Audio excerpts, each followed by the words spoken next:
This video shall serve as an introduction to working with Smart Notebook.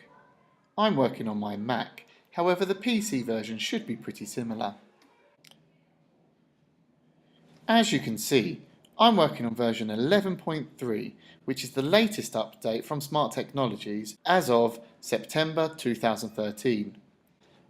If you had an older version installed on your machine, I recommend you visit Smart Technologies' website below so that you can install the latest update. Let's start with the left-hand menu.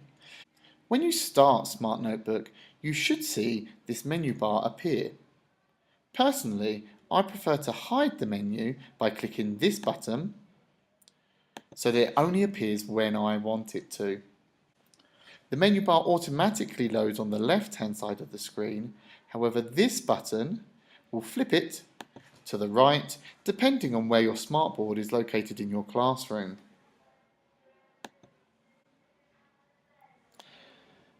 The first tab is the Pages tab, and this can be likened to Microsoft PowerPoint, so it will show us each of the slides we are working on. If I click on this drop-down menu, I can insert a blank page, I can clone or copy a page, and I can even rename the page to make it easier for me to find a specific page when I need it. The reset page is a handy tool for a pre-saved presentation. Once you click reset page, any of the writing that you have done since the last save will be deleted.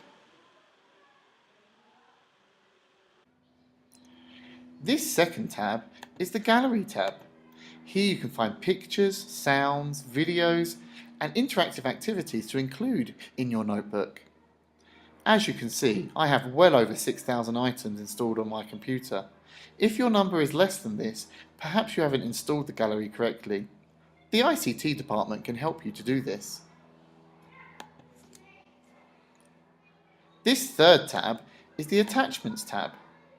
Here you can attach useful web links and files to supplement your notebook. This left-hand button allows you to insert a hyperlink. Simply copy and paste the URL here and give it a name. The right-hand button is Attach Files. It shall open up a browser window where you can find the file you want and insert it into your notebook. The fourth tab is the Formatting tab. Here it allows you to change the colours of your objects in your Smart Notebook, but there's an easier way to do that which we'll be showing in the basic tools of Smart Notebook video. This second option, page recording, allows you to record yourself as you work on the smartboard. This can be useful if any students are absent during your teaching, or if you'd like to share your presentation with the students after the lesson.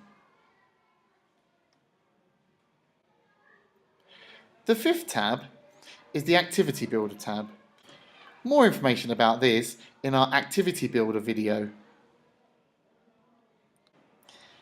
And the last tab is the Smart Response tab. There's a separate video about how to use the Smart Response. If the Smart Response tab does not appear in your Smart Notebook, it means you haven't installed it. Again, the ICT department can help you to do this. Now let's take a look at the top menu icons. These back and forward arrows allow us to progress and go back through the pre-prepared slides. Of course, we have an undo and a redo feature which can be very useful in case we make any little mistakes. Beneath these buttons we have Add Page and Delete Page. Personally, I wouldn't advise to delete any pages because you can always add any number of blank pages to work on, and there's always something to be learned from the mistakes we have made. The next two buttons should be very familiar: Open File and Save. Now with Smart Notebook, you may want to think carefully about saving your files. If you teach several classes in the same year group, you may only want to keep the pre-prepared presentation and not have any of your jottings saved. However, it could also be useful to save your work so that your students can access the file at a later time. Personally, I would recommend clicking on File and Save As so that the pre-prepared file remains unedited for your next class, and you can save a second version for the class you've just taught. Well, that rounds up our introduction to Smart Notebook. In the next video, Smart Notebook Basic Tools, we'll be exploring the rest of the icons in the menu bar.